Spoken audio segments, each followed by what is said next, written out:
संप्रसारक अमृतवाणी।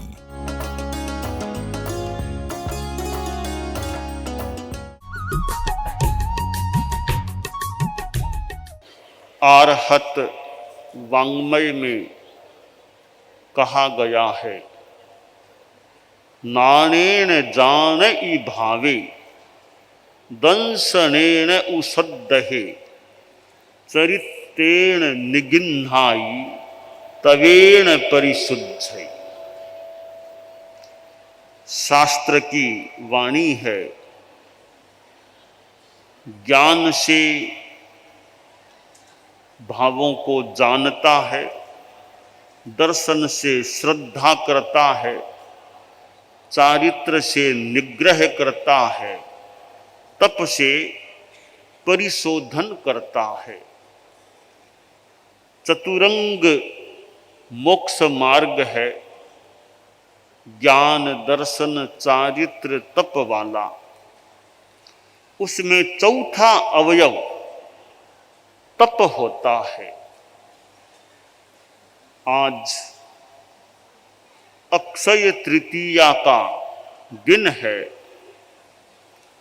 और एक तप की सानंद संपन्नता का, सानंद कम आनंद वो कुछ हो सकता है, तो तपस्या की संपन्नता का दिन है। और परम तपस्वी परमात्मा स्वरूप जो बन चुके हैं, भगवान ऋषभ की तपस्या का आंशिक यह अनुकरण रूप तप की संपन्नता का दिन है। भगवान ऋषभ वर्तमान अवसर्पिणी और इस व्रत क्षेत्र के आदि तीर्थंकर हुए। वे तीर्थंकर तो बाद में बने, पहले उन्होंने सेवा के या लौकिक सेवा के कार्य, और हम तात्विक भाषा में कह दें सावध्य कार्य भी उन्होंने अपने प्रशिक्षण के मानो विषय बनाए। एक प्रश्न हो सकता है, इतने ज्ञानी पुरुष थे, तीर्थंकर होने वाले थे, पर ऐसे व्यक्ति ने सांसारिक लौकिक कार्य प्रशिक्षण में अपना समय क्यों लगाया?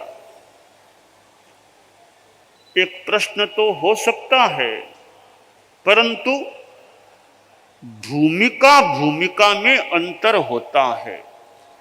आदमी किस भूमिका पर है और उस भूमिका पर उसका दायित्व क्या है, या उस भूमिका पर करणीय क्या है। जहां वो भूमिका और उससे संबंधित दायित्व का प्रसंग होता है, वहां सावध्य निर्वध्य को मानो गौण कर दिया जाता है और कर्तव्य निर्वाह को मुख्यता दी जा सकती है या दी जाती है। भगवान ऋषभ जो ऐसे महापुरुष, उन्होंने भी लौकिक कार्य प्रशिक्षण का कार्य किया।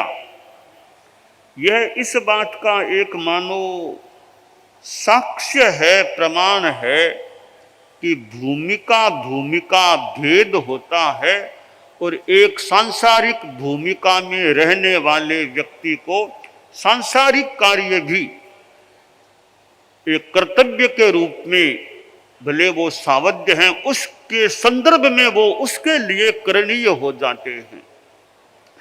इस संदर्भ में समाधान संस्कृत श्लोक में दिया गया, एतच्च सर्वं सावध्यम अति लोकानुकंपया स्वामी प्रवर्तयामास जानन कर्तव्यमात्मनः।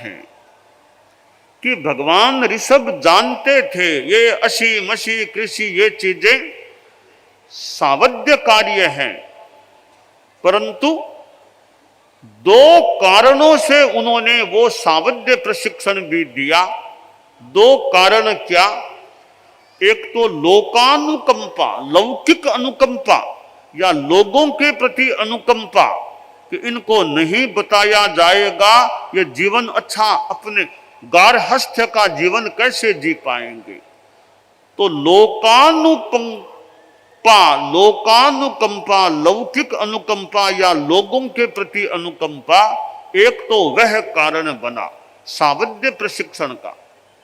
दूसरा उसी से जुड़ा हुआ मान लें अपना कर्तव्य निर्वाह करना। कर्तव्य निर्वाह के लिए उन्होंने वह कार्य किया। भगवान ऋषभ एक सामान्य यानी सांसारिक गारहस्थ्य के जीवन में जीने वाले थे, तो वो एक समाज नेता के रूप में भी थे। समाज में भी नेता चाहिए। दो शब्द संस्कृत कोश में बताए गए हैं, आचार्य हेमचंद्र ने जो बताया है, समझ और समाज। आचार्य हेमचंद्र ने दोनों में थोड़ा डिफरेंस किया है। दोनों समूहवाचक हैं, थोड़ा डिफरेंस बताया है। समजस्तु पशु नाम स्यात् समाजस्त्वन्य देहि नाम। पशुओं का समूह समझ कहलाता है और अन्य प्राणी जैसे मनुष्यों का समूह समाज कहलाता है। ऋषभ उस मनुष्यों के समाज के मानो नेता थे, एक सामाजिक नेता थे। समाज में भी नेता की अपेक्षा हो जाती है, होती है। अगर समाज में कोई सक्षम नेता होता है तो वह समाज को अपना दिशा दर्शन प्रदान कर सकता है और समाज को अच्छा चलाने के लिए भी समाज को नेता चाहिए। समाज नेतृत्व विहीन होता है तो फिर समाज के विकास में भी बाधा आ सकती है और समाज में समस्याएं भी पैदा हो सकती हैं। इसलिए समाज में संस्थाएं होती हैं, संस्थाओं के अध्यक्ष आदि होते हैं, वो एक तरह से समाज के नेता होते हैं। तो ऋषभ एक महत्वपूर्ण मानो समाज नेता थे। राजनीति चलती है, लोकतांत्रिक प्रणाली से राजनीति चले, राजतांत्रिक प्रणाली से राजनीति चले। राजनीति भी आवश्यक होती है, अपेक्षित होती है। राजनीति में, राज परंपरा में तो मान लो राजा का बेटा उत्तराधिकारी सामान्यतया बन जाए और लोकतांत्रिक प्रणाली में चुनाव के द्वारा अधिकारी सामने आते हैं, सत्ताधीश बनते हैं। तो यह राजनीति की प्रणालियां हैं। भले राजतांत्रिक प्रणाली हो, लोकतांत्रिक प्रणाली हो, ये प्रणालियां हैं। राजनीति के एक पुरोधा कह दें या महत्वपूर्ण राजनेता कह दें, ऋषभ को संभवतः एक राजनेता के रूप में भी देखा जा सकता है। तो ऋषभ के जीवन के ये एक लौकिक जीवन के आयाम थे।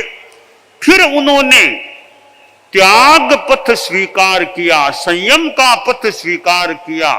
तो धर्म नीति के मानो आदि पुरुष या महत्वपूर्ण व्यक्तित्व के रूप में भगवान ऋषभ थे। उन्होंने सांसारिक जीवन भी जिया तो फिर संयम का जीवन भी स्वीकार किया और महान संत बन गए। चैत्र कृष्णा अष्टमी का दिन भगवान ऋषभ का दीक्षा दिवस और साथ में यूं कह दें वर्षी तप के प्रारंभ का दिवस। भगवान ऋषभ का दीक्षा दिवस उनके भी वर्षी तप का प्रारंभ दिन था और आज भी परंपरा है वर्षी तप नए सिरे से प्रारंभ करने वाले चैत्र कृष्णा अष्टमी से वह तप शुरू करे, यह एक प्रथा है, व्यवस्था है। भगवान ऋषभ ने दीक्षा ली और वर्षीय तप भी शुरू हो गया। उनको उपयुक्त भिक्षा नहीं मिली थी, और भिक्षा न मिलने के कारण, भिक्षा के अभाव के कारण मानो उनके तो वर्षीय तप हो गया। और होते होते होते होते वर्ष बीता, ऊपर भी दिन बीते, और आखिर ये आज का दिन आया, अक्षय तृतीया का यह दिन आया, और आज उनको भिक्षा मिली, इक्षु रस का दान मिला, और उनके तप का यह पालनक आज हुआ। यह अक्षय तृतीया वर्षीय तप की संपन्नता का दिन भी है, और यूं भी संभवतः कहा जाए तो कहा जा सकता है आज का दिन दान दिवस है, दान देने का दिवस है। और संस्कृत में तो कहा गया है अक्षय तृतीया के बारे में, वैशाखे मासी राजेंद्र शुक्ल पक्षे तृतीयिका अक्षया सा तिथि ही प्रोक्ता कृत्तिका रोहिणी युता तस्याम दानादिकम सर्वम अक्षयम समुदारितम। तो यह अक्षय तृतीया दान दिवस है, दान देने का दिन है। श्रेयांश कुमार ने भगवान ऋषभ को इक्षु रस का दान दिया, इक्षु रस मिला। अब इक्षु रस में मिठास होती है, इक्षु रस में मिठास है, और वह मिठास हमारे भाषण के प्रयोगों में, वाणी में भी कर्कशता न रहे, कटुता न रहे, उचित रूप में इक्षु रस जैसी मिठास हमारी वाणी में रहे। इक्षु रस कोई पिए न पिए, कोई शुगर का व्यक्ति है, इक्षु रस न भी पिए, ऐसे भी त्याग संयम की भावना से भी न पिए, तो इक्षु रस तो पिए न पिए। भगवान ऋषभ का अनुकरण वर्षीय तप के रूप में कुछ अंशों में किया जाता है। पालने में इक्षु रस का भी प्रचलन है, तो इक्षु रस तो फिर भी कोई पिए न पिए, पर वो हमारे भावों में, हमारी वाणी में जो मिठास है उसका औचित्यानुसार ग्रहण किया जा सकता है। तो आज कितने कितने तपस्वी यहाँ हैं, और बाहर भी कितने हो सकेंगे, यहाँ हो सकते हैं तो बाहर भी कितने हो सकते हैं। कितने कितने लोगों ने वर्षीय तप किए होंगे, तो जिन्होंने इस तप की आराधना की है वे आध्यात्मिक अनुमोदना के पात्र हैं। जिन्होंने ऐसा तप किया है, न केवल गृहस्थों में, गृह त्यागी समुदाय में भी वर्षीय तप करने वाले हैं, और चारित्रात्माएं जो विहार भी करते हैं, चलते भी हैं, कामकाज भी करते हैं, और साथ साथ विहार यात्रा के साथ साथ वर्षीय तप भी कर लेते हैं। वह तो और भी एक विशेष बात है, चलना भी, कभी इतने किलोमीटर, कभी इतने किलोमीटर, पैरों से भी चलना, पैरों का भी चलना, और वर्षीय तप का भी होना, यह कुछ और विशेष बात हो सकती है। तो कुल मिलाकर यह वर्षीय तप, एक दिन खाना और एक दिन नहीं खाने का जो क्रम है, बीच बीच में कई तो वर्षीय तप करने वाले उसमें और लंबी तपस्या भी कर लेते हैं। कोई जैसे अठाई कर लिया, मास खमन कर लिया, बीच में और तपस्या भी कर ली। अब करने वालों का अपना कोई बल हो सकता है कि वो वर्षीय तप के बीच में थोड़ी लंबी तपस्या भी कर लेते हैं। ठीक है, लंबी तपस्या में यह ध्यान तो देना चाहिए कि ऐसा न हो लंबी तपस्या की, अब वर्षीय तप के बीच में कई दिन तक लगातार खाना पड़ेगा, ऐसी संभावना हो तो लंबी तपस्या नहीं करनी चाहिए। कि वर्षीय तप में बीच में खंडन हो जाए, ऐसी संभावना लगे या ऐसी बात को मन में धार करके तो लंबी तपस्या मेरे ख्याल से करनी भी नहीं चाहिए, क्योंकि प्राथमिकता वर्षीय तप की है। तो वर्षीय तप का लक्ष्य बना लिया है या संकल्प कर लिया है, तो वर्षी तप पहले है और तपस्या गौण है, बाद में है। हो तो हो, न हो, वर्षी तप की अखंडता को बनाए रखने का प्रयास, यह पहली बात हो जाती है। तो जो तपस्वी हैं, वर्षी तप करने वाले हैं, किए हैं, जो इतने यहाँ उपस्थित आंकड़ा भी बताया गया और रिकॉर्ड कीर्तिमान की बातें भी दुनिया में चलती हैं। ठीक है, रिकॉर्ड का भी कुछ अपना महत्व हो सकता है। सबसे मूल बात तो आत्मा की शुद्धि है, आत्मा की निर्मलता है। तो यह तपस्या और वर्षी तप तो शरीर की अनुकूलता हो और भी अनुकूलता हो तो बड़ा सुंदर और सुगम तप है। एक दिन खाना, एक दिन नहीं खाना, काम भी नहीं रुकते, थोड़ी अनुकूलता हो तो काम भी चलते रहते हैं, वर्षी तप भी चलता रहता है। तो बड़ा एक मध्यम स्तरीय मानो तप है। बहुत ज्यादा मांस खमन, ज्यादा तपस्या करे तो विहार करने में दिक्कत आ जाए और कार्य में दिक्कत आ जाए, पर वर्षी तप इतना सुगम हो सकता है और काम भी चलते रहते हैं। वर्षी तप भी साथ में, यह एकांतर रूप में वर्षी तप भी चलता रहता है। यह वर्षी तप तपस्या करना तो है ही, इसके साथ साथ गृहस्थों के लिए कुछ और नियम भी हैं जो कई वर्षों से तो मैं देख रहा हूँ, नियमों का क्रम जो चल रहा है। जैसे पहला नियम है वर्षी तप करने वाले ओम ऋषभाय नमः की 11 माला प्रतिदिन जपें, कम से कम 11 माला। ओम ऋषभाय नमः, ओम ऋषभाय नमः, ओम ऋषभाय नमः, ओम ऋषभाय नमः। इतना लंबा भले नहीं भी बोले, माला में जल्दी उच्चारण भी कर सकते हैं। तो 11 माला ओम ऋषभाय नमः की। दूसरा नियम है आधा घंटा रोज ध्यान करना। तीसरा नियम 1 घंटा रोज मौन करना। चौथा नियम ब्रह्मचर्य की साधना चले। पांचवा नियम सचित्त एवं 6 जमीकंद का त्याग रखना। 6 में ये लहसुन, प्याज, गाजर, शकरकंद, मूली और आलू, इन 6 का जो निर्धारित या क्रम में चल रहे हैं, इनका त्याग रखना, सचित और इन 6 जमीकंद का त्याग। छठा है पालने के दिन रात्रि में, उपवास के दिन तो चौबिहार करना ही करना चाहिए, पालने के दिन भी रात्रि में चौबिहार, चौबिहार में दिक्कत हो तो त्रिविहार रात्रि में चले। 7वां नियम है सुबह अथवा सायं कम से कम 1 बार प्रतिक्रमण करना अथवा उस समय स्वाध्याय अथवा जप करना।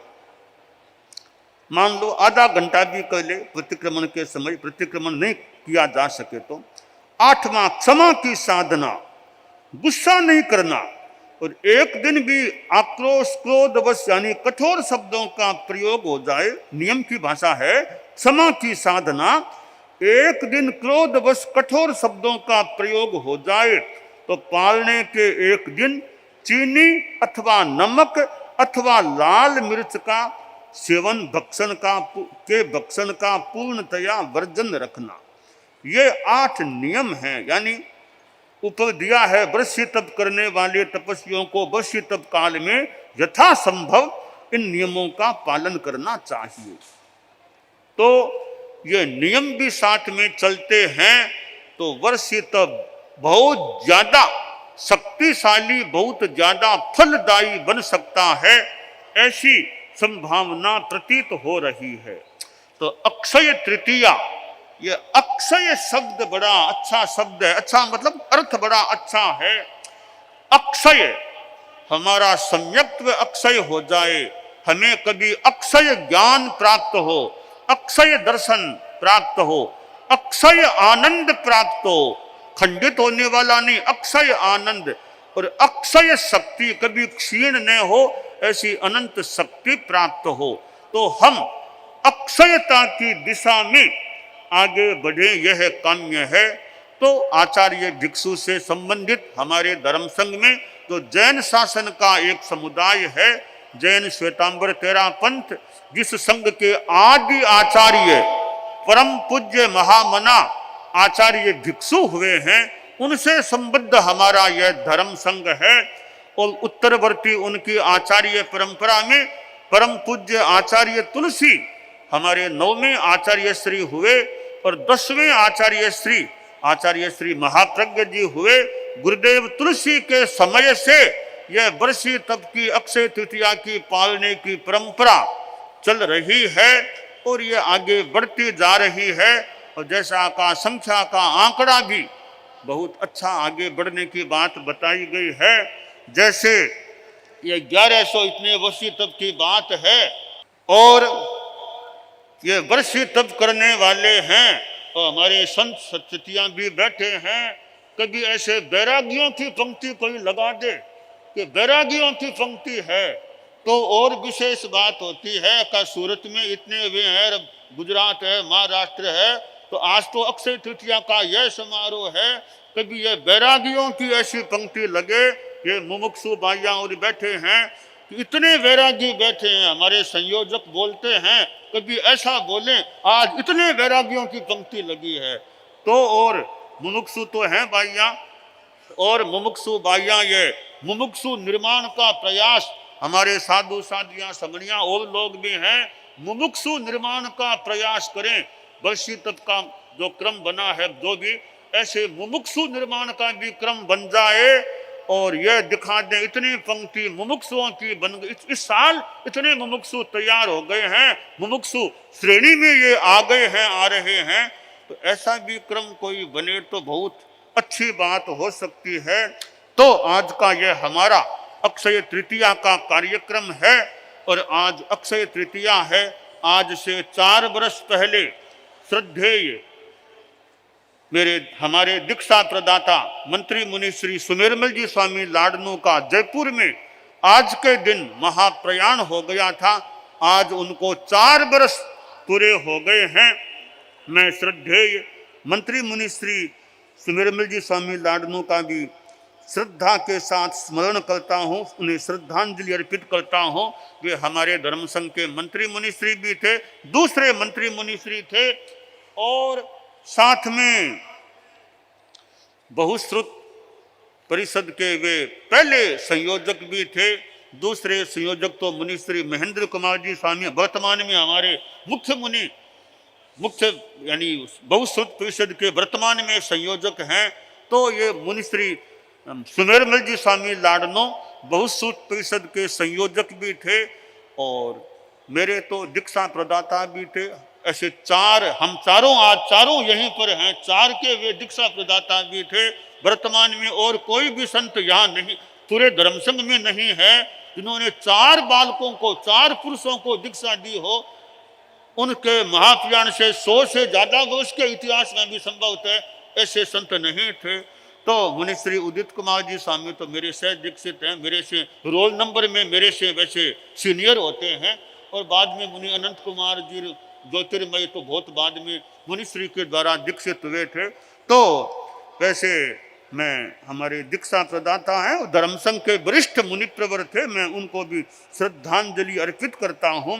तो मैंने राजनीति की बात कही कि ऋषभ एक राजनीति के भी मानो महत्वपूर्ण व्यक्ति थे। आज कार्यक्रम में भी राजनीति के व्यक्ति भी उपस्थित हुए हैं। मानो ऋषभ की राजनीति का प्रतिनिधित्व करते हुए यहाँ गुजरात के गृह राज्य मंत्री श्रीमान हर्ष भाई सिंह भी यहाँ उपस्थित हैं। तो राजनीति के लोग भी मानो ऋषभ से एक पवित्र राजनीति की प्रेरणा भी मिलती रहे कि राजनीति भी शुद्ध रहे, उसमें भी तपस्विता साधनाशीलता जितनी रह सके वो भी रहे। तो ऐसा क्रम भी चलता रहे।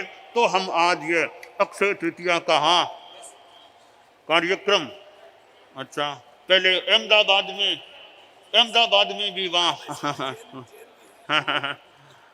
तो अच्छा है। तो ऋषभ हमारे राजनीति से भी जुड़े हुए, आध्यात्मिकता धार्मिकता का भी खूब पोषण उसकी पुट भी बने रहे। ऋषभ राजनीति से भी मानो जुड़े हुए व्यक्ति थे। तो राजनीति को ऋषभ से भी प्रेरणा मिलती रहे कि तपस्विता जितनी हो सके वो अच्छा क्रम भी बना रहे। तो यह इस बार का वर्षी तप का यह पालने का कार्यक्रम या वर्षी तप संपन्नता का कार्यक्रम सूरत में आयोजित हो रहा है। और यह सूरत का वर्षी तप का समारोह इतनी बड़ी भव्य, इतनी बड़ी परिषद है, अपने आप में इतने तपस्वी, इतने लोग हैं जो पालना के कार्यक्रम में उपस्थित हैं। हम सभी में अपने अपने ढंग से तपस्विता का, साधना का विकास होता रहे। हम भगवान ऋषभ के पथ के अनुगामी जितना हो सके बने रहें। तो भ्यम नमस्त्रि भुवनार्ति हराय नाथ, तोभ्यं नमः क्षितितलामल नाय, तोभ्यं नमस्त्रि मेश्वराय, तोभ्यं जिन भवो दधिशोषणाय।